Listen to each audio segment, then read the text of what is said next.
Guys आम सब माना गाँ जाऊँ सब पूरा ठंडारे पूरा खेलने बोले ना कोट पूरा पिंधि जाऊँ पैंट शर्ट भिजी गला वर्षा आला आगे जमा देखमा नजारा केन्ता अच्छे नजारा अच्छे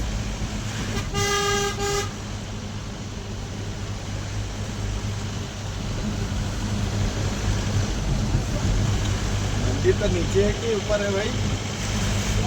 मंदिर जाएगा ऊपर आके पड़सी बोले पड़सी नाला भी नहीं पड़े इधर वो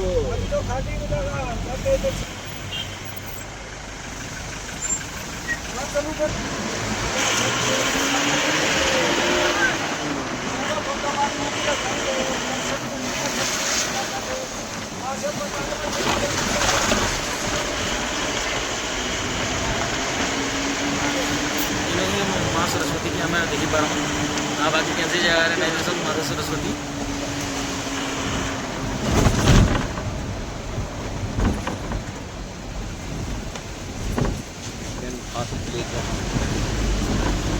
सरस्वती नदी जगह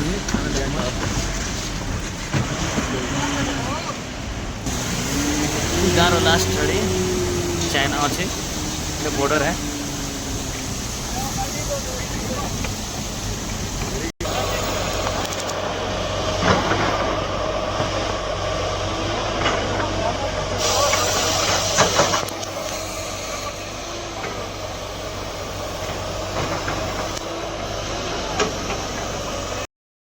भैया आप गाइड हैं हमारे जगह दिखाएंगे सब कुछ चलो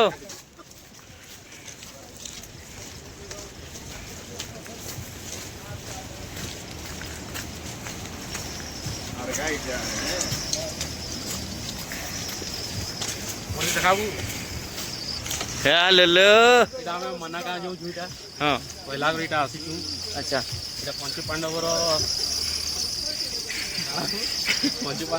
मुक्ति पाई अच्छा स्वर्ग लगी रास्ता अच्छे अच्छा सरस्वती नदी देखमा सब मना गाँव लास्ट गाँव है अच्छा जय श्री राम जय श्री राम हेलो आम यहाँ इंडिया लास्ट विलेज देखी जाऊँ यहाँ बुली जाऊँ इधर आर फाले चाइना बॉर्डर अच्छे आम प्लेयर मैंने सब इन ठिया सरस्वती नदी इन बाहरी छूँ मैं कैंसिल देखी नहीं पारूँ आगे जाऊँ सब जगह सरस्वती नदी के देखो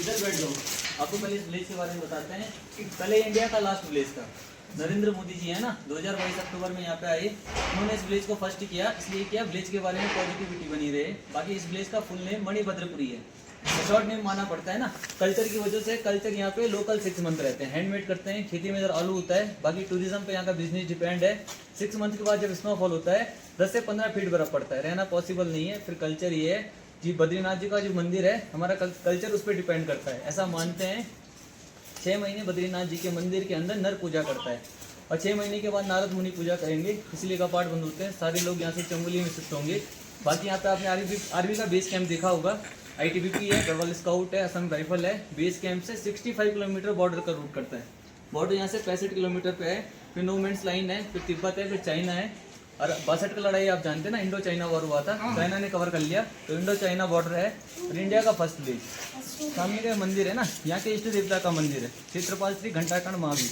बद्रीनाथ जी में भी दर्शन करोगे वहाँ पे क्षेत्रपाल जी देखेंगे ओरिजिनल टेम्पल ये है बद्रीनाथ जी का भैरव है असल में जो ये टेम्पल है 15 जून को खुलेगा ऐसी फिक्स डेट होती है और नवंबर 15 की लास्ट नाइट में यहाँ पे पूजा पाठ होता है 12 बजे इनके कपाट क्लोज होंगे 16 नवंबर के दिन गांव का कल्चर ये एक ही साथ खाली होगा और चमोली में शिफ्ट होगा फिर जैसे 17, 18, 19, 20, 21 नवंबर में कोई भी ऐसी डेट हो सकती है जिस दिन भगवान बद्रीनाथ जी का कपाट क्लोज होने का टाइमिंग आएगा तो पहले आप यहाँ पे क्षेत्रपाल जी के दर्शन करिए फिर आगे चलते हैं आइए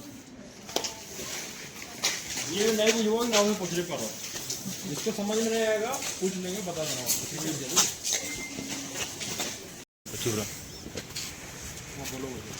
ये आपको पहले पर्वतों के बारे में बताता हूँ ना कि बद्रीनाथ जी का हिस्ट्री भी इस पर ही डिपेंड है। सामने का माउंटेन है, नारायण पर्वत है, और ये वाला नर जी, नर और नारायण जो थे भगवान विष्णु के अवतार थे। इसी नारायण पर्वत की पहली छोर पे बद्री विशाल जी का टेम्पल स्थापित है। सामने दो टेम्पल देखें, एक रेड वाला है ना, ये काल भैरव का मंदिर है, और दूसरा जो टेम्पल है मूर्ति माता का टेम्पल है जिसमें फ्लैग लगा है। बद्री विशाल जी की माता का मंदिर, नर नारायण की माता है। तो कैसे इनके नाम नर और नारायण फेमस हुए, कैसे भगवान तो यहाँ पहुँचते हैं। आपको उसके बारे में एक शॉर्ट हिस्ट्री सुनाता हूँ। सतयुग का टाइम था, एक राक्षस पैदा हुआ था दुर्गम नाम का। भगवान सूर्यदेव की आराधना की, सूर्यदेव ने उसे 1000 कवच कुंडलों का वरदान दिया, और वरदान के मुताबिक उसका जो कवच कुंडल था वही तोड़ पाएगा जिसने 10,000 वर्षों तक तप किया होगा। तो उसका अंत करना था भगवान विष्णु को। उनको एक ऐसे स्थान की आवश्यकता थी जिस स्थान पे कोई न रहता हो, जिस धाम की मान्यता हो। पुराणों के अनुसार धाम की मान्यता है, अगर आप यहाँ पे एक दिन सच्चे मन से जप तप करेंगे आपको 10,000 वर्षों का फल मिलेगा। जब भगवान विष्णु की ध्यान में जब ये स्थान आया तो देखते हैं कि स्थान भगवान शंकर का है। पुराना केदार आदि केदारेश्वर के नाम से भी बद्रीनाथ जी को जानते हैं। अभी आप मंदिर के दर्शन करोगे, मंदिर फ्रंट में रहेगा ना, लेफ्ट की तरफ चलना है। लगभग 500 मीटर की दूरी पे लीला ठुंग नाम की एक शिला पड़ती है ऋषि गंगा के किनारे पे, जहाँ पे बच्चे के रूप में भगवान विष्णु ने लीला रची और शिव से स्थान मांगा जन कल्याण के लिए। उस दौर में जो मूर्ति माता है, इनकी कोई संतान नहीं थी। संतान प्राप्ति के लिए पहले से ही भगवान विष्णु का तप कर रही थी। इन्हीं की कोख से 2 रूपों में अवतरित होते हैं, नर और नारायण के रूप में। उस राक्षस के अंत करने के लिए जिस माउंटेन पे नारायण ने तप किया, नारायण के नाम से फेमस हो गया, और जिस पे नर ने तप किया, नर के नाम से फेमस हुआ। तभी से भगवान विष्णु यहाँ पे हैं। तो जब इनका सामना हुआ, जो राक्षस था सहस्त्र कवच, 999 दिन यहाँ पे युद्ध चलता है। एक दिन नर युद्ध करते थे, दूसरे दिन नारायण, ऐसे करके 999 दिन में 999 कवच कुंडल तोड़ देते हैं। लास्ट एक बचता है, वो युद्ध स्थल छोड़ के भागता है और ये सूर्यदेव की शरण में छिपता है।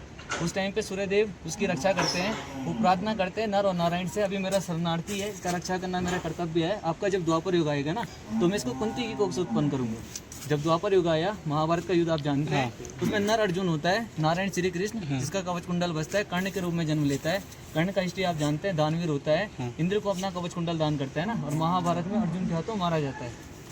तो सितंबर में वामन द्वादशी के दिन एक लोकल फेस्टिवल होगा, मूर्ति माता का मेला लगता है। नर नारायण जी का शालिग्राम मूर्ति उस दिन डोली में लेके आते हैं और माता के दर्शन करवाते हैं। 6 मंथ में टेम्पल एक ही बार ओपन होगा, बाकी 6 महीना फिर खाली रहता है ना, ऐसा मान के चलिए, साल भर क्लोज रहता है। यहाँ ये बादल लगा है, इसकी सीधे में इसके पीछे आपका कुबेर पर्वत है। आप जानते हैं ना, कुबेर धन के देवता हैं।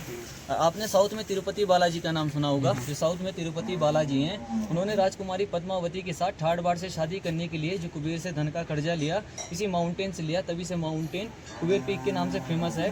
और आज भी मानते हैं ना, तिरुपति बालाजी वो कर्जे को चुका नहीं पाए, जिन्होंने अपनी शादी के लिए लिया।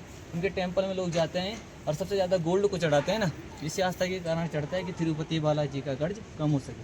साइड वाला माउंटेन नारद पर्वत है, इसी से वसुंधरा वाटरफॉल दिखता है। जहाँ वो बादल लगा है ना, वहीं पे आता है। थोड़ा बादल लगा है, वापसी में अगर उड़ जाएगा तब दिख जाएगा आपको। असल में आपने एक साउथ इंडियन मूवी देखा होगा, बद्रीनाथ, अल्लू अर्जुन का मूवी, उसमें ये दिखाया है। असल में नारद जी ने अष्टवसुओं के साथ इस माउंटेन के ऊपर लगभग 30,000 वर्षों तक तप किया। उनके तपोबल से वसुंधरा वाटरफॉल का जन्म हुआ है। और वाटरफॉल के पानी का ऐसा महत्व है, शास्त्र के अनुसार मानते हैं, जो व्यक्ति मतलब पापी होगा, पाखंडी होता है, उसकी किस्मत में जल का स्पर्श नहीं होता है।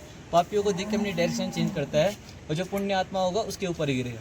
तो इस ट्रैक में 5-6 घंटा लगता है आने जाने में। अब आगे जैसे जैसे पॉइंट स्टार्ट होते हैं वैसे आपको हिस्ट्री बताते हैं, आगे चलते हैं। जय बद्रीनाथ। जय बद्रीनाथ। प्रयाग का नाम है केशव प्रयाग। आवाज़ नहीं आएगा। आप ट्रैवल करते हैं ना बद्रीनाथ के लिए, आपके रास्ते में पंच प्रयाग पड़ते हैं। असल में 5 नहीं 6 प्रयाग थे। इस प्रयाग को प्रयाग का दर्जा नहीं देते हैं, कारण बताऊंगा। अलकनंदा जो है, असल में जिसका उद्गम स्थान है, 28 किलोमीटर आगे विष्णुकुंड से निकलती है। वहाँ से निकली, इनको विष्णुपत्नी गंगा के नाम से जानते हैं। और 10 किलोमीटर आगे अलकापुरी टॉप है, जिसे कुबेर का मुकुट और कुबेर का माउंटेन बोलते हैं। वहाँ जब ये टकरती है, इसका नाम अलकनंदा पड़ता है। और बाकी सारे आप प्रयाग देखेंगे, अलकनंदा आपको कॉमन दिखेगी। सरस्वती नदी अभी उद्गम पे लेके जाने वाला हूँ। आप जानते हैं ना, ऑल इंडिया में सरस्वती नदी कहीं नहीं दिखती है। प्रयागराज इलाहाबाद में जाओगे, वहाँ पे अंडरग्राउंड बहती है। इनको गुप्तगामिनी के नाम से जानते हैं। कैसे इनका नाम गुप्तगामिनी पड़ा? अभी गणेश जी का गुफा है, व्यास जी का गुफा है, जहाँ पे महाभारत की रचना हुई है। जब वेद व्यास जी महाभारत की रचना कर रहे थे, वेद व्यास जी के शब्दों से प्रभावित होने लगती है, अपने पानी की फोर्स को बढ़ा लेती है। क्योंकि महाभारत का जो युद्ध था उसमें कई ऐसे मोड़ पड़ते हैं जहाँ पे ज्ञान की बात होती है। सरस्वती ज्ञान की देवी है ना, अपने बारे में जब ज़्यादा ज्ञान सुन लेती है अहंकार हो जाता है, अहंकार के वश पानी के फोर्स को बढ़ा लेती है। और जैसे जैसे इनका पानी का फोर्स बढ़ा, पानी के साउंड की वजह से वेद व्यास जी बोलने में डिस्टर्ब होने लगे और गणेश जी लिखने में समझाते हैं, इनको नहीं मानती है। अंत में वेद व्यास जी इनको श्राप देते हैं, कहते हैं कि इनका आधा पानी विलुप्त हो जाएगा और आगे चलकर इनका नाम समाप्त होगा। श्राप के अकॉर्डिंग इनका जो आधा पानी विलुप्त होता है अंडरग्राउंड जाता है, यहाँ से प्रयागराज इलाहाबाद त्रिवेणी संगम में गंगा जमुना सरस्वती का संगम है और सरस्वती रिवर वहाँ पे नहीं दिखती है, इसलिए उनको गुप्तगामिनी बोलते हैं। और जहाँ से ये निकली यहाँ तक 700 मीटर रहती है, 700 मीटर में सरस्वती नदी का यहाँ नाम समाप्त हो गया। और ये अलकनंदा रही, अपॉर्चुनिटी मिल गई अलकनंदा को कि पंच प्रयागों में कॉमन रहेगी। 5 प्रयाग बनते हैं ना इसके बाद, आपका विष्णु प्रयाग है, धौली गंगा है वहाँ पे, नंद प्रयाग में नंदाकिनी, आपका कर्ण प्रयाग में सुंदर, उद्योग प्रयाग में मंदाकिनी, और एक प्रयाग में भगवती मंदिर से संगम होता है। अगर मैं अलकनंदा गंगा में सुनी तो यहाँ आगे प्रयाग को प्रयाग का दर्जा गंगा में प्रयाग के रूप में बना अलकनंदा के रिवर से बनने वाला प्रयाग का फर्स्ट पॉइंट है। इसी कारण आपको ऑल इंडिया में सरस्वती रिवर यहाँ से आगे कहीं नहीं दिखेगी। अब यहाँ से चलेंगे 100 मीटर गणेश